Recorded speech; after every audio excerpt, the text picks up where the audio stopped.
Good evening, everyone. How's everybody doing? Hopefully, you have had a good weekend. Um, Welcome back. Happy to be back. Happy to have something that helps me um, be a little distracted at times, considering some of the past events or some of the things that are going on in my personal life. I again would like to say thank you to all my family and friends, co-workers who have passed on their condolences, their cards, their gifts, their prayers. All those things have been a great deal of help to myself and my family. So I want to just say thank you for your love and for all the kind words that you have shared and that you have given. Um, so um,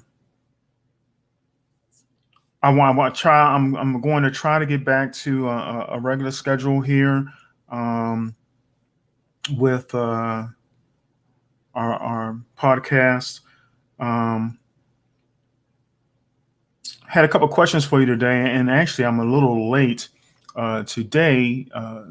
Just to let you know, and to give you a warning or something that you should be aware of. Right before um, I was getting ready to start a podcast, I got a Cash App notification or request for some money, a substantial amount of money from somebody that's really important.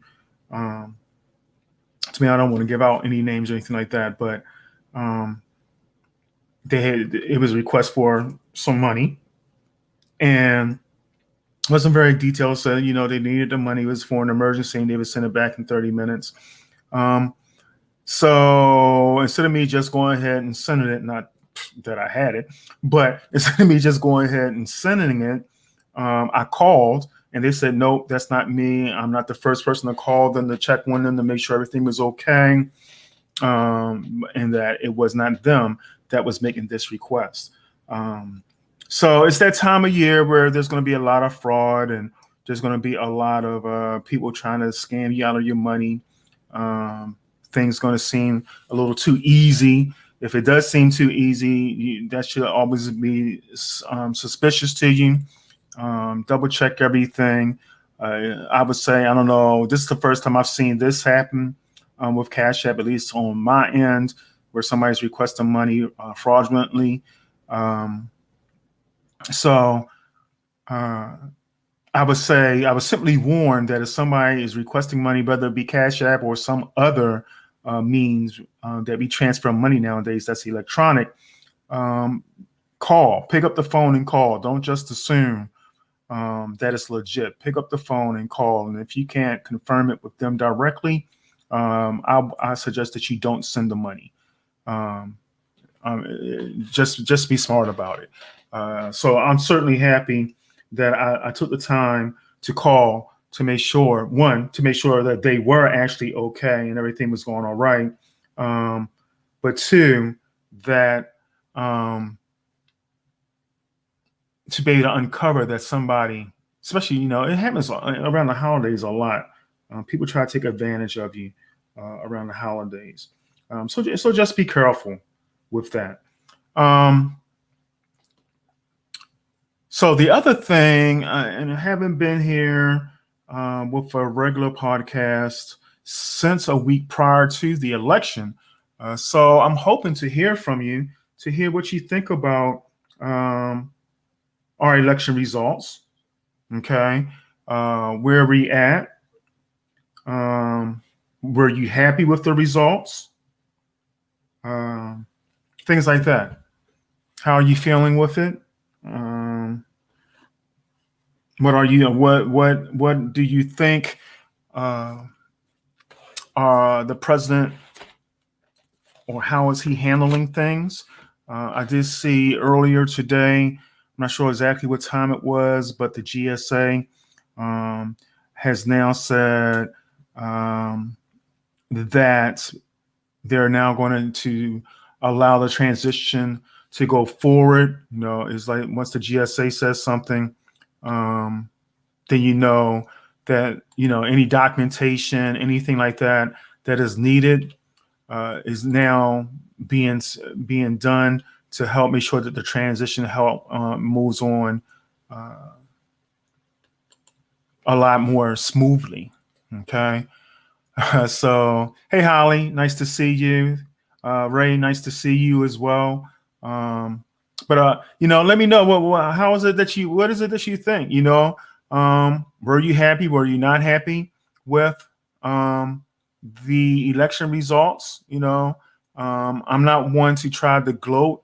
I think if you are a regular here, you kind of know where I stood with how I felt with our current president, but also I'm sure you probably know.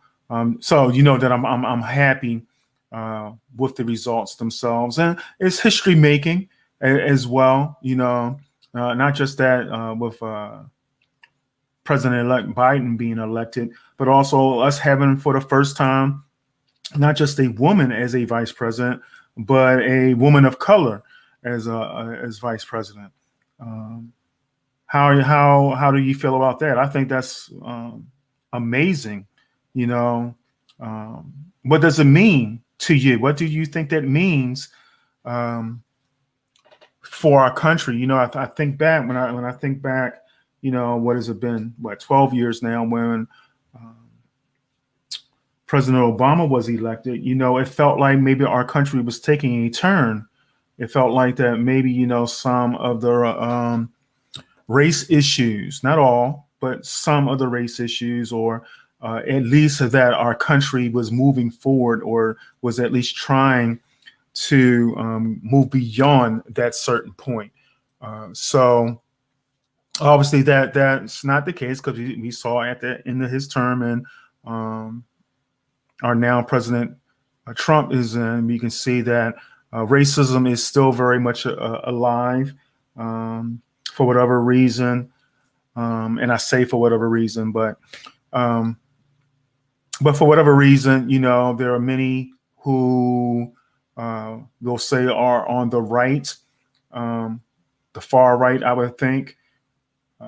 They felt that it was okay to show how they really felt, and what they believed to be a great America.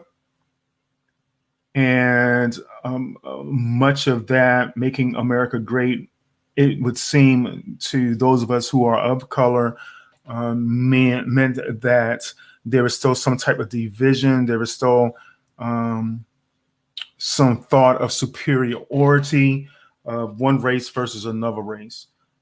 So I'd like to believe that once again,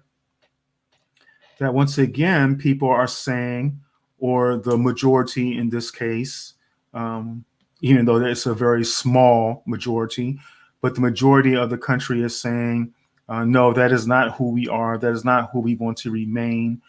That is not who we want to be in the future. By electing Biden, or President-elect Biden, with a person of color as a vice president and a woman, to me, that says that there's something going on. That something's going to happen going forward. So that's my thought on it. Tell me, I'd love to hear your thoughts. Where are you at with it? How do you feel about it? Like I said, with this GSA announcement and them sending a letter to President-elect Biden, it says that things are moving forward, that agency is acknowledging, without any reservations at this point, that Biden is the president. I didn't get a chance to read or hear the entire letter that was written. I forget what the young lady's name was. I actually had it here, but I say young, I don't know how old she is, but she said, based on what was being done and what was being said with the legal battles and things like that, and things being turned away, how it was no need for her to try not to do her duty to make sure that there's a good transition. And she also said that it didn't take this long because she was being pressured by President Trump. It's just that she wanted to do, I guess, her due diligence. That's what I was getting out of it. All right. So give me some comments. Hey, Tony, glad to see that you're here as well. I can see that you say it said that Trump is acting the way, especially during this pandemic. I agree with Hogan. Stop. What is that? Golfing and concede. Okay. Now, I admit I haven't really watched a lot of news over the past week or two. I just been kind of checking in a little bit, but I did note that he had been golfing and things like that. But you know, everybody needs their way to relieve stress. I'm sure this is a stressful time for him as well. Any other thoughts? Love to hear from you. As always, let me put up my number. If you would like to call, okay, you can always call 410-513-9499. Be happy to hear from you. Be happy to talk to you. Just kind of stay on topic though. But you know, again, share what you are really thinking. Maybe you may feel a little safer here saying something than you would in your circles. You know, it's all about us having a conversation, which is what I'm really looking for, and it will really be helpful to me as well, just to have a conversation about different things. So my other thought that I wanted to talk to you about, and again, this just may not be a very long podcast today, but my other thought was, how are you feeling about these vaccines that are being developed? How do you feel? Do you feel safe in taking the vaccines? And this is, you know, this has nothing to do, as far as I'm concerned, this has nothing to do with President Trump. He didn't develop them. He didn't have, as far as I'm concerned, didn't have anything to do with them. You know, honestly, I still don't believe that he actually had the virus, but that's neither here or there. But it was something that he was pushing for, and maybe because he was pushing for it, maybe that's how it got done a little bit quicker. But how safe do you feel about? And I was reading some things about the virus, and they're saying that the first Americans may be able to get the vaccine if it's approved by the FDA within like the second or third week of December. Could be that early. So we're just talking about a few weeks away. Holly says, absolutely not. Refuse to get one or give one to my children. Okay. All right. And I'm wondering what's driving that. What's causing you to feel that way? Just give me a little bit more there, Holly. I would love to know what's causing you to feel that way. I'll say myself, I'm not completely sold on it as of yet, and it may not be good for me to say that. Hey, Charles, what's going on, man? Happy to see you. One of my partners from way back when, Charles Valentine, great musician, great photographer. Just wanted, I mean, if the FDA say it's safe, and the CDA says that it's safe, says that it's safe, you know, I'm not going to lie and act like I'll be the first to get in line, but I'll definitely think about taking it. All right. So I see here, Michelle.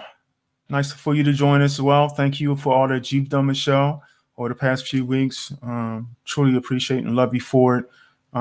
Yes, I will get it. Michelle says I won't be on the way 25 million, but I will get it.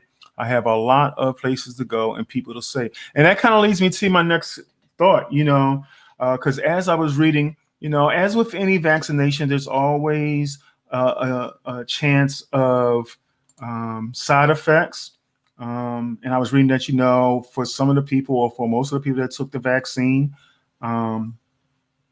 they were sick for a day. You know, they may have had migraines, they may have had muscle soreness, things like that. But they said the next day it started to dissipate. So My question would be, are you willing to be sick for a day to get some of your freedom back? And as Michelle says, she's got places to go. People will see, you know. Um, so are you willing to be sick for a day, day and a half? You know, if that's the case, that's not the guarantee that's what would happen to you. But I do know that that was out there. But that's with any vaccination. I mean, the same thing happens with the flu. Some people, they don't have any problems at all. Some people, they claim that they don't get sick until they get the flu shot. Based on what I know and working for a local health department, the flu shot should not make you sick unless you have some type of allergy towards eggs or something like that. Typically, the flu shot does not give you the flu. Okay. So, but again, you never know. Everybody reacts to different things. Going back to Holly, she says there isn't enough information. There hasn't been enough trials. Is it live virus or is it a dead virus? That I don't know. I don't know if it's a dead virus or a live virus. That's not, something I'm versed in. So I know I've talked to some other people, and by no means, I don't want anybody to feel that I'm trying to discourage people from getting the vaccine. I just want to know, I guess just trying to get a temperature check of where you are at, and where your thoughts are. But I have talked, to other people. Pfizer's had issues in the past with giving vaccinations in other countries, and then 5 years, 6 years down the road, things pop up because of the vaccine, sterilization, things like that. So that's always been my concern, and I even joked about it on an earlier episode. Thinking about the movies that we see. What was the movie? I can't think of the name of the movie. I Am Legend, I believe it was, or maybe it was Contagion or something like that. That they develop a cancer vaccine or something that's going to wipe out cancer, and then all of a sudden everybody's become mutants or something like that. Now, certainly that's out of the mind of somebody who's written a book or whatever, but that kind of still kind of lands and just kind of makes you wonder, could we be setting ourselves up for something worse down the road? Yes, it may take care of things right now, but what's that going to do for us, 10 years from now? What's going to be the effect of it 10 years from now? But again, do we want to wait 10 years, 6 years, 5 years, to see how things work out? And again, I know everybody's kind of tired. We're tired of the pandemic. We're tired of being quarantined. We're tired of the mask, all those things. Our numbers are rising because of it. And I truly believe that's the whole reason why the numbers are shooting up, because people are just tired. We've gotten used to living with it, and now we just kind of ignore it. And we're not taking the precautions that we should. I mean, just the simple things of washing hands, wearing masks, which I still don't understand why it's still a big issue. Social distancing, all those things. People are tired of dealing with it, and certainly I understand. I'm tired of dealing with it too. I know last week I actually walked into a store twice, not purposely, but just absent-mindedly walked into the store, 2 different stores, within the same week without my mask. And I didn't do it on purpose. It's just that, in my mind, I kind of want things to be the norm again. Subconsciously, I want it to be the norm. But right now, we're just not back at that point. We're not back to the norm, or we're not likely to be back to the norm at least a year, or some of the things I've heard. 2022, I've heard as far out as 2024. So we have to be willing to do this and stay in this for the long haul. Let's see. Tony says, I think this vaccine is being rushed and I will not get the vaccine. I still think this is a political ploy by Trump to get recognition. Um, I mean, I guess I can see how you can think that way and feel that way. But, since it would appear that he's on his way out, he's pretty much exhausted every way he can to stay in. Um, I can't see how this would help him uh, in any way politically. Although, I've also heard that he's talking about running again in 4 years. So I don't know. I don't know. I don't necessarily see how this would help him politically. Because again, it's not like he was in the laboratory developing all these things. Certainly, he may put a little weight behind it and all that, but I would hope that it wasn't rushed because of him, and I would hope that his reach hasn't been so far, because I believe he's demonstrated he doesn't really care about the American people. He's just more so concerned about certain the 1% at the top people, those that have financial means, those that he can get richer and make himself richer. So not sure if that comes into play or not. I know Michelle, you was laughing at me earlier about saying I don't believe that he had it. I still really, I still have a hard time believing that he had the coronavirus and that he recovered like he did so quickly. It's just suspect to me. Um, so, because it seems to me, yes, I know he's the president and he got this special cocktail and all that, but it seems to me they would have been testing that on others as well, and we would have heard more about others being treated in like manner, and who would have recovered. And we haven't heard anybody else do that. Uh, I still just believe that it was done to make him look like he was Superman. Um, and to help him rally his people and to help him further his narrative of the virus isn't that important. It's not that dangerous, and that it was fake news, as many believe, still believe. But the numbers are going up, and I don't know. Maybe that's another reason why those numbers are going up because of his rhetoric, and even when you still look at, some of his Trump supporters, you look at them on the news, you still don't see them wearing masks, and they're still, out there in groups. And I don't know. Sometimes things I look at some things and they just kind of baffle me, um, and I just don't understand uh, some ways of thinking. Um, so. Um, Ray says it's safe in the short term, but are there any long-term side effects? Yup, that's what I was saying earlier. Um, I don't know. What's going to be the long-term ramifications of uh, getting this virus? And again, I'm not saying I won't get it. I just know I'm probably not going to be the first in line. Um, I do fall into the danger area. I am overweight. I am diabetic. I don't mind telling people I'm diabetic. I don't have too many other health issues. Um, so it's probably best that I do get the vaccine. And typically, I get the flu shot every year. I got one this year, and I don't have a problem with getting the flu shot. I don't have any adverse effects or anything like that.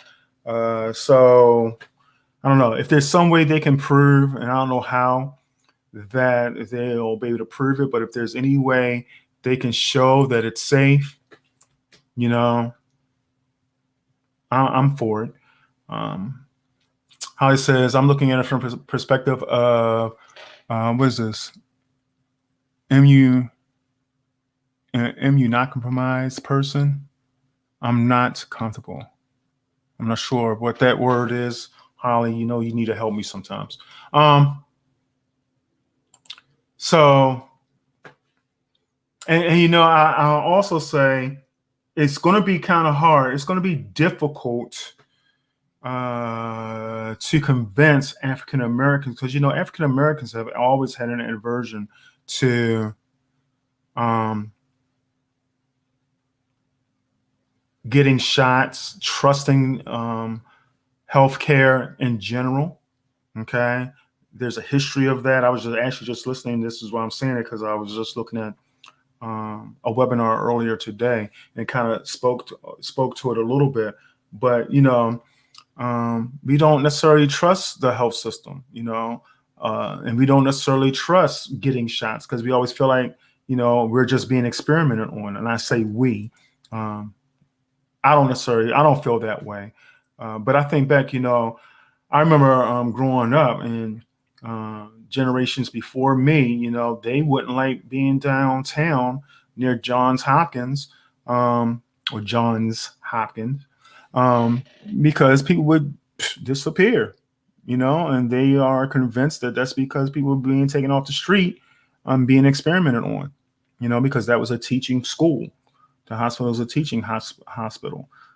So I think it's going to be difficult to convince a lot of African Americans. I'm not sure about the Latino group, but I know that's going to be a challenge within itself. So again, I see you, Holly. It says no immune system.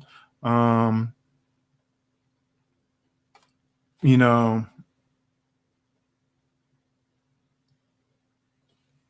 don't know. I think it's going to take a great campaign. So I think they're going to have to do a lot of branding around this to get people involved. And oh, I got it now. So I was distracted. So now I know what Holly was trying to say. Immune compromised. So now what you're saying is no immune system. I got you. Okay, it was kind of like floating in the back of my head the whole time I'm trying to talk and make sense of it. But I do think it's going to take some convincing for different communities to get them to buy into taking these vaccines, and not just because they don't trust the president, but just in general formal history. Will have some play with that. Tony says, can the government mandate the vaccine regardless if you want it or not? No, I don't think so. I think they're going to try to treat it like it's the flu. They don't mandate that you get the flu virus. They just make sure that it's available, and they try to encourage you to get the flu vaccine. So I think it'll probably fall along the same lines. Because there's going to be those, especially those on the right, who's going to say you don't have the right to tell me what I inject and what I put into my body. And that's just going to be a further argument, especially with a new administration that they believe is going to be a completely polarized opposite of who they are and what they believe. I don't think that they would go that far because honestly, unfortunately, I don't think that it would be smart politically to do that. And it's a shame that we have to play politics with every aspect of our lives nowadays, when it comes to our health, it's just amazing. Everything gets politicalized. I cannot talk. It's been so long since I've talked. Now I can't get my mouth to work correctly. The show says the virus is nasty. You don't want to play with this. I agree. I do believe it's nasty. Can't they mandate measles, mumps, etc. for school kids? Yeah, that is a mandate. But guess what? A lot of people still don't get their children vaccine or get their vaccinations like they're supposed to. There are some groups out there who just flat out just say, no, I'm not going to do it. Some school systems will still allow their children to go to school. Other school systems say that they can't. It's a state thing. It goes from state to state. Wow. Okay. Stephanie Archer, my job mandated the flu vaccine and denied my exemptions. Wow. Um, I don't know what to say to that. I don't know who your company is, and welcome, Stephanie. Thank you for chiming in. But you know, it's my opinion that that's not right. You still have to let people decide for themselves, especially if there's some circumstances where they know, you know, that there could be an issue medically. Um, I know one of the things that health departments look at, and if you decline to get the vaccination, they ask, what's the reason? Is it for a medical reason or is it for a religious reason? And if it's one of those two things, and you show that, um, you know, it's not that the vaccination is mandatory, but you have to give a statement which is mandatory. So um, I believe that's how it should be handled. I believe that this is how this coming COVID-19 vaccination should be handled. I believe that it should be handled the same way. Um, but again, I think, unfortunately, I think that until the numbers continue to rise as far as death is concerned, and I already believe it's too many deaths already, um, until that number and everybody knows somebody, and I don't think that's the case yet. I don't think everybody knows somebody that who has been lost to this particular pandemic or to this virus. I think once it becomes more personal for people, and more people start to realize that it is not fake news and that they are not immune from it, that no matter what station you're in, you can and will get sick from it.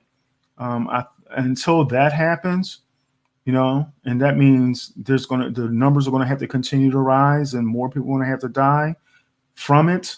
Um, until that happens, I think many people are just going to ignore it, and they're just going to roll the dice and pray that they don't get it, or not even pray, and just believe that they won't get it. For some, they may be able to get by, but I'm a believer. I believe in washing your hands. I believe in, wearing your mask. I believe in, keeping your distance, which I'm gonna get to next in a few minutes about, our holidays coming up. How are you feeling about that? Um,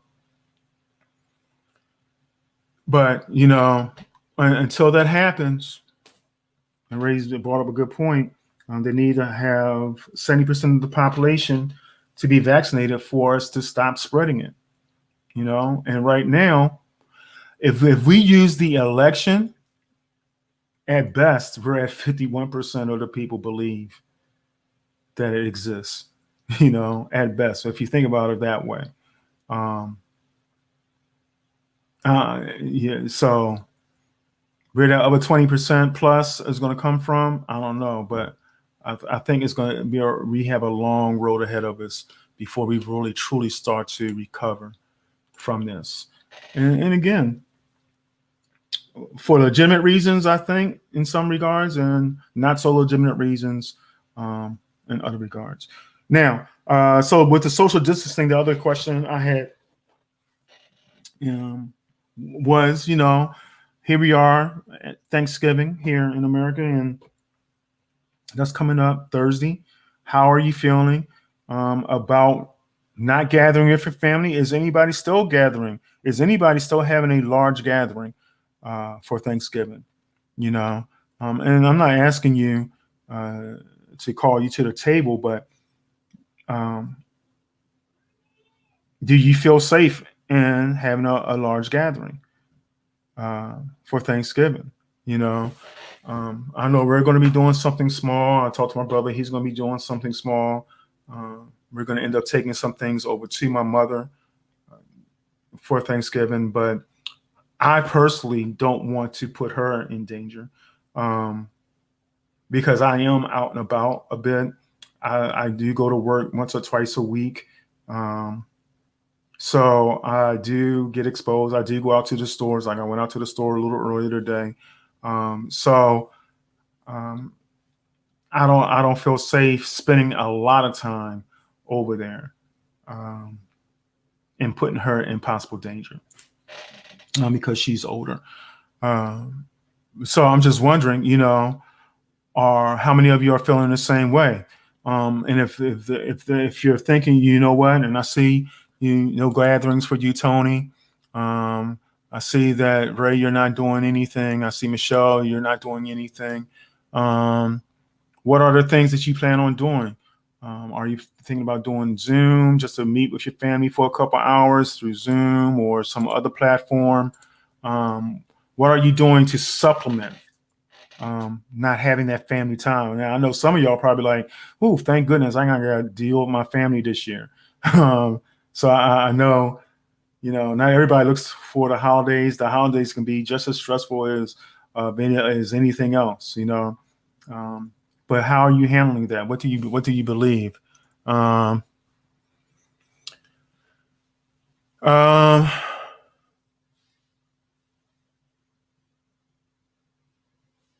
Yeah, I'm with you, Michelle. Michelle saying that she has a large family, and they're used to getting together. Same thing with my family and my wife's family, very large. Typically, really, during the holidays, I would be going to Connecticut and things like that, or family members would be coming down here. But the last big gathering I went to was my niece's wedding. Um, and they were social distancing there. But of course, if you eat at the reception, you're gonna have to take your mask off and things like that. So it was an enjoyable thing. But the whole time I'm there, and I'm there with my mom. I'm concerned about hugging people because some people just want to hug and talking to people too long and things like that. And that's family. It's not that you don't love family um, or that you don't want to get to know your new family, but um, it's just not worth it to me. It's not worth it to me to take the risk um, to sit down over turkey and dressing, mashed potatoes and whatever else you got, yams and things like that. Um, so I see most of you are not going to be doing it. See, Stephanie, you said you'll be 7 of you, your family and your aunts. Okay, that's fine. I just, again, I encourage wear the mask as much as possible. Um, Social distance as much as possible. I definitely don't know how large your house is, or anything like that, but just do all that you can. Take all the necessary precautions. Perfect year for me. No in-laws. That's what I'm saying. We can be honest. Keep it real. Some of y'all glad y'all ain't gonna have to deal with some people for Thanksgiving or Christmas. Some of y'all may be hoping that we don't get nothing until after the New Year, and we stay on lockdown until then. I know. I know. I love all of my family in case somebody's watching, but I know how some of y'all family is, and you rather just not have to deal with it. So I understand that. Michelle says, drive by, grab a plate and sweet potato pie and wave. Sounds like a plan to me. Sounds like a plan to me. Or just drop by and drop off a sweet potato pie or apple pie and some ice cream. I'm happy with that.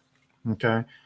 So, you know, glad that you guys got something in mind. I guess the big thing is do your best to stay safe during this time. So those were the questions that I kind of had. I think I'll ask one other question of you guys just to lighten it just a little bit more. But is there anything else anybody wants to say about the election? The process, the results, what's going on. And really, to me, it's been pretty quiet. Though, like I said, I haven't been watching a lot of news past couple of weeks.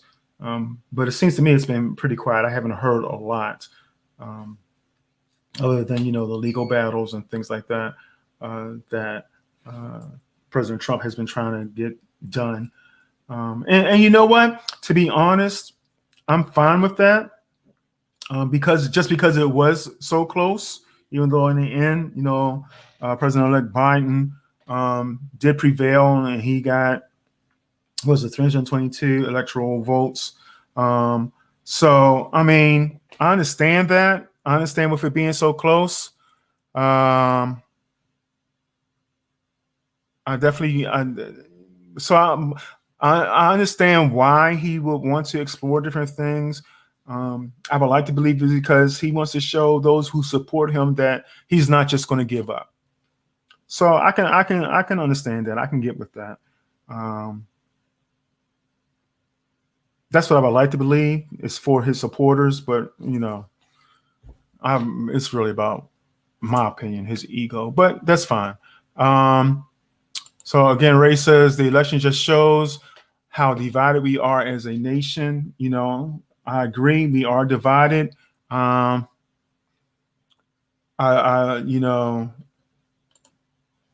I think President-elect Biden is going to have a tough way to go as far as trying to get us to become united again. I don't envy him his seat, his position. I'm just prayerful that he's able to get us closer together as a nation, as Americans, and that divide becomes less. But certainly it's going to take more than 4 years. It's going to take more than 8 years for that to happen. Um, when you think about, it doesn't take much for somebody to distrust you. It used to be a stat that I used to use, and how you might remember this way back when. It used to be a stat that it takes 12 positive things to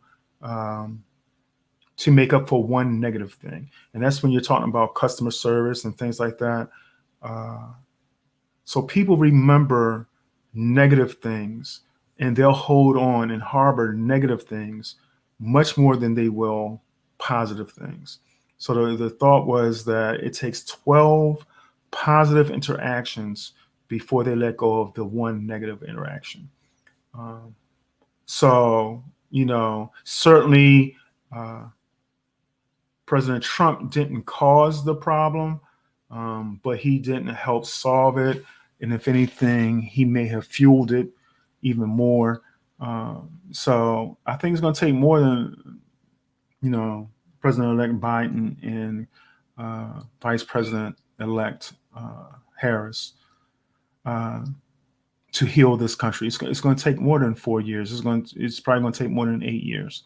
But at least perhaps we can start rebuilding and start, healing as a nation. And I'm encouraged with our younger generations, who came out and they voted and they've become more vocal and they're paying attention. I'm encouraged by that, to say that, the future has great possibilities, as some of the old guard passes away and some of the old thoughts, ideas, systems that are in place will start to fade away. I think we have that possibility of happening, and that's why I still love this country, as imperfect as it is, as unjust as it often is, especially towards those people of color. I still think that this is the greatest country in the world. Not that I've lived in others, but I think because we are still a young country, we still have room to grow, and we still have the opportunity, and we're still able to become better. Okay. So the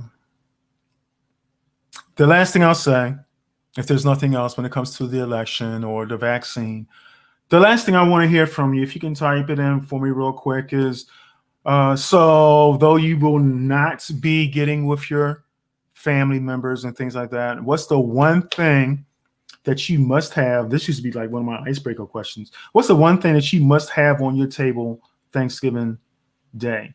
Okay. And then, you know what? I'll ask another question, because I've seen on the news, there's going to be a lot of people for the first time cooking their own turkey, or at least a turkey breast, or cooking things that they normally would not cook because it's usually a group effort. So my one question would be, what is the one thing you must have that you look forward to that says, yes, this is now the holiday season? Okay. Yes, this Thanksgiving. Yes, I'm now ready for Christmas. Okay. If you celebrate Christmas or whatever holiday that you may celebrate. Okay. I have to have this. All right. Um, and then what's the one thing you may be feeling a little weary about cooking, that you don't normally cook and that you may be a little concerned about? I'll say for myself, my wife asked if I would smoke a turkey, and she just got a small turkey. And I've never smoked a turkey, but I'll try it. Google is my friend. I'm going to rely on Google a lot over the next couple of days, try to get as many hints as I possibly can, and hopefully it'll come out all right. I know my brother's done it before, so I may get some help from him as well. But I'm gonna put my hand to it, and maybe we need to get an extra one just in case that one doesn't turn out right. We can do one traditionally. Because yeah, I'm like many of you. Like for instance, Michelle, turkey is a must. One year, my brother wanted salmon, and I told him off. You eat turkey on Thanksgiving. Period. Okay.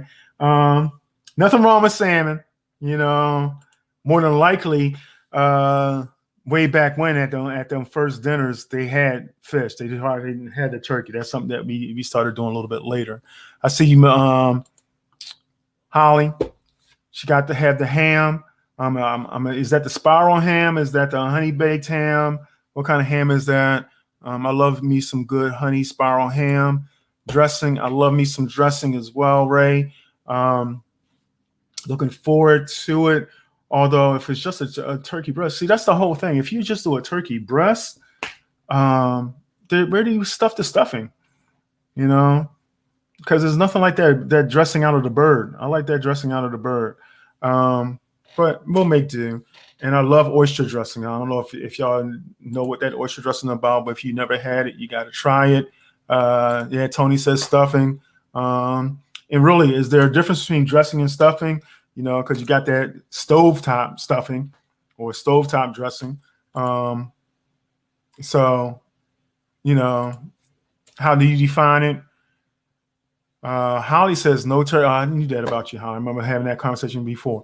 No turkey at the house, only ham. And I'm always surprised to hear about so many people not liking turkey. That kind of like gets to me. All right, so the spiral ham. Yep, I love me some spiral ham in a pan.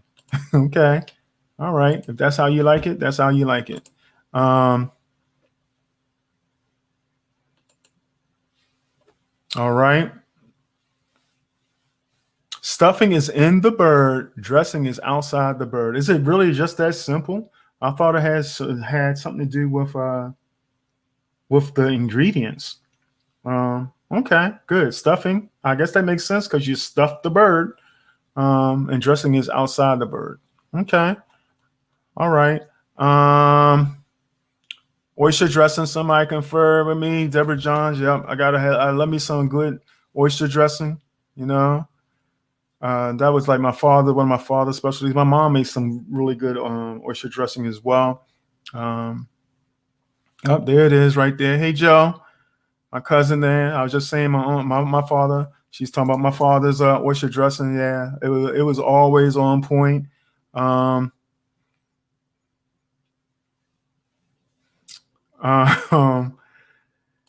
Yeah.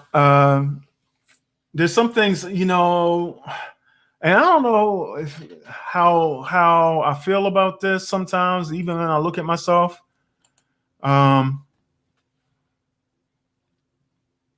There's some things that I miss because certain family members have passed on. Like my father, his oyster dressing, aside from Thanksgiving, my father used to make the best crab cakes. Oh my goodness. And I've yet to be able to duplicate it. My sister made the best macaroni and cheese. I don't know. I have my yeah. I often think about one of my aunts, my aunt Vernette. You'll remember this, JoJo. All of us living in that house on 30th. Um, my aunt used to make the best pot of spaghetti. So it's like I think about some things I will never be able to taste again, and I don't know if it's right, but that's what makes me miss them sometimes. I'm like, man, especially on the holidays, like, man, I could really go for this. Pigtails and sauerkraut. I know a lot of y'all probably ain't down with the pigtails and sauerkraut. But that was like something that we had on our table all the time, or a gelatin mold, or um, those are kind of things I think about. And I'm like, man, I miss that. Um, I was never big on the cranberry mold or cranberry sauce, things like that. But I would eat that. I know that was one thing my son Mark always did love. He always loved the cranberry sauce and things like that. So I think about my relatives, and maybe that's why I'm a big boy, because I kind of put things around food as well. Um, so I don't know. There's a lot of things I would like to see on the table, but I know if it's not done by certain ones, it's not going to measure up. Okay, pigtails and sour. I'm glad to see so many of y'all know about the pigtails and sauerkraut.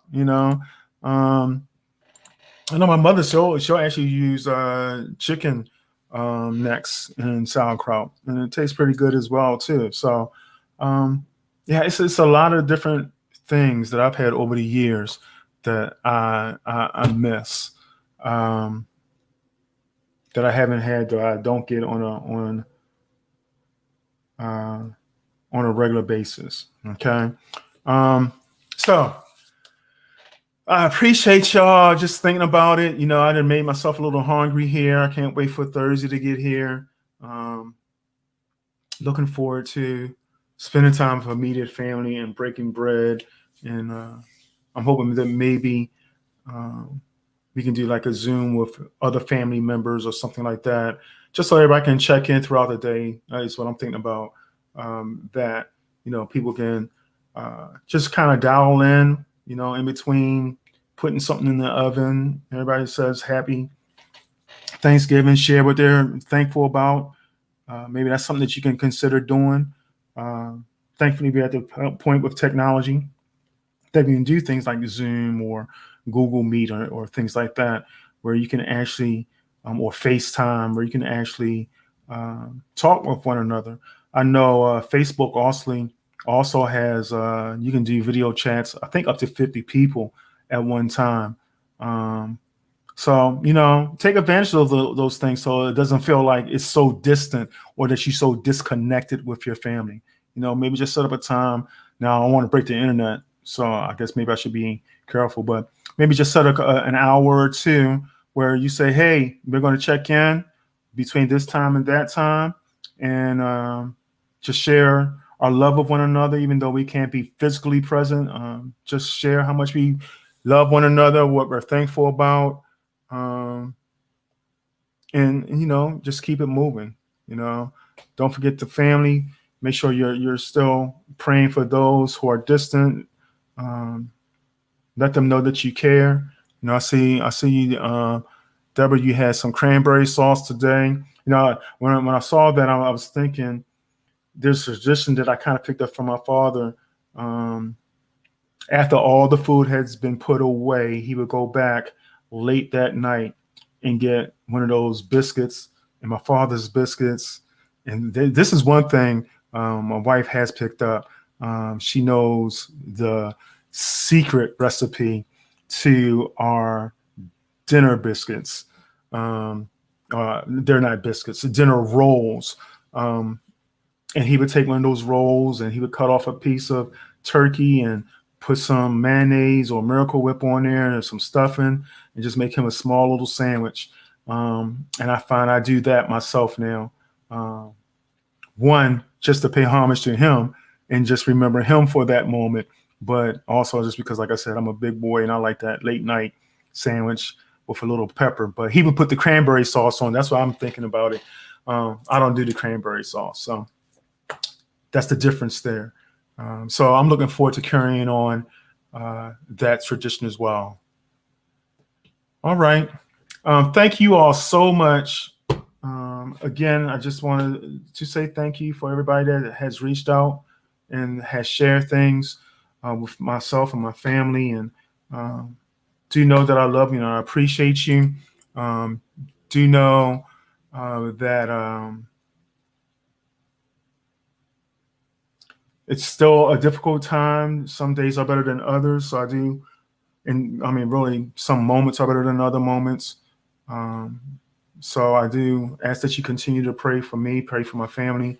Um, and then I would say, again, this is a perfect time for you to say thank you and show your thanks to your family members that are still here and still present, both old and young.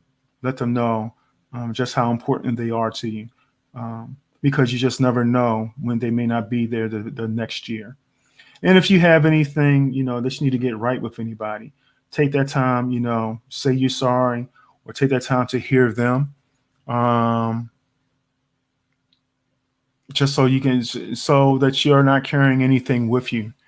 Um, because I mean, it's so much easier to live life happy than it is to. It takes work to hold a grudge. So instead of holding a grudge going into 2021, and you know, why not going free? And Lord knows, I am praying that as silly as it may sound, that at 12 o'clock midnight, okay, or 12:01, that there's going to be some kind of switch flipped, and 2020 will be over, and we will never have a year. At least I will never have a year like this again in my life. And that's not to say that everybody's had a bad year, but certainly 2020 is going to be a year that people are going to remember for a long time, just because there's so many things that may have happened. Um, so with that being said, yes, please have a blessed Thanksgiving. Okay. Stay safe. Continue to, wash your hands, wear your mask, social distance, be smart, operate in your faith, not in fear. All right. No matter how things may look, no matter how things may feel, please just make sure that you're taking care of yourself and those that are around you. Um, and I look forward to seeing you again. Again, thank you again for your love and for your support. I look forward to seeing you next Monday. Is the plan. And we'll see what conversation we're going to have. Again, this should be a conversation. Shouldn't just be me talking. Hopefully, I'll have a guest for us next week um, that can interact with us a little bit more. But please share the conversation with others. Ask others, to join in. Like the page. Ask people to follow the page. If you have not done so, please recommend the page. Um, do whatever you can to help grow the page uh, so that the conversation can continue. Thank you again. Know that I love you, um, but know that God loves you even more. And even as we go into this holiday season, know that the reason for this season is Jesus Christ, um, and that He is truly the reason for the season. So keep that in mind, and I'll talk to you again real soon. Thanks.